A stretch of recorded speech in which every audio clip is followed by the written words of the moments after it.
வணக்கம். போன எபிசோட்ல நான் விஷயம் சொல்லியிருந்தேன், ஐவிஎஃப் பெண்களுக்கு தேவையா அப்படின்னு சொல்லி பேசியிருந்தேன். பொதுவாக இந்த ஐவிஎஃப் என்கின்ற ஒரு முறையை நவீன மருத்துவம் கொண்டு வந்திருக்கு.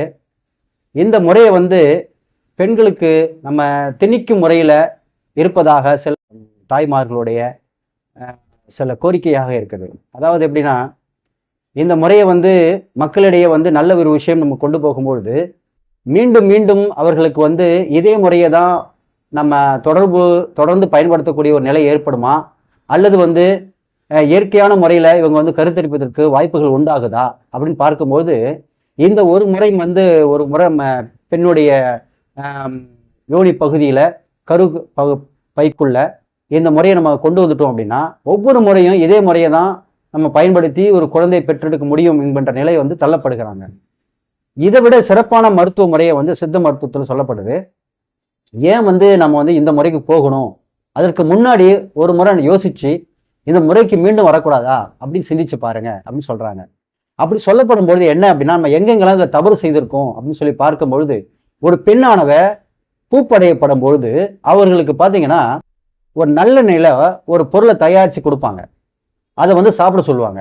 அந்த நல்ல நிலை அதை தயாரித்து கொடுக்கும்போது சாப்பிட்றதுனால ஏற்படக்கூடிய நன்மைகள் என்னென்னு பார்த்தீங்க அப்படின்னா, அந்த கரு பையில் இருக்கக்கூடிய பல்வேறு வகையான அழுக்குகள், பூச்சிகள், ஏன்னா இவ்வளோ காலமாக அந்த குழந்தையுடைய வயிற்றுல பூ உருவாக்கப்படும் பொழுது அதற்கு முன்னாடி இருக்கக்கூடிய அந்த வெள்ளைப்படுதல்னு சொல்லக்கூடிய கசிவுகள் அங்கேயே தங்கி சில பூச்சிகளையும் கிருமிகளையும் உருவாக்கியிருக்கும்.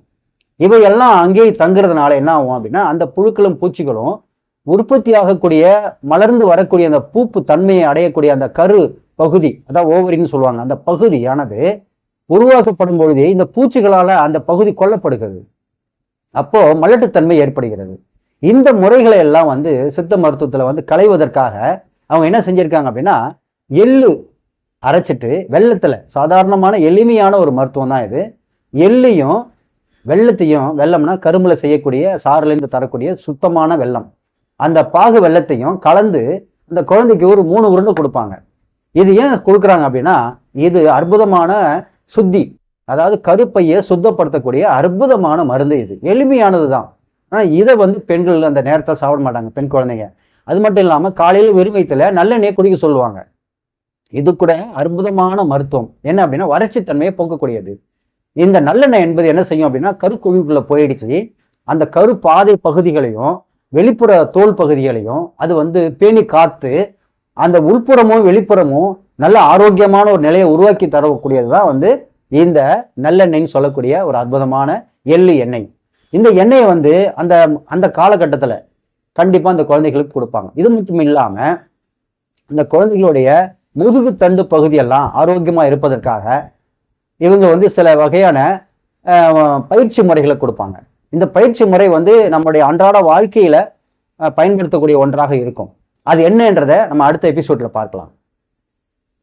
அடுத்தது பார்க்க இருக்கிறது நம்ம பிசிஓடி பிரச்சனையை பத்தி பார்க்க இருக்கிறோம் அடுத்த எபிசோட்ல.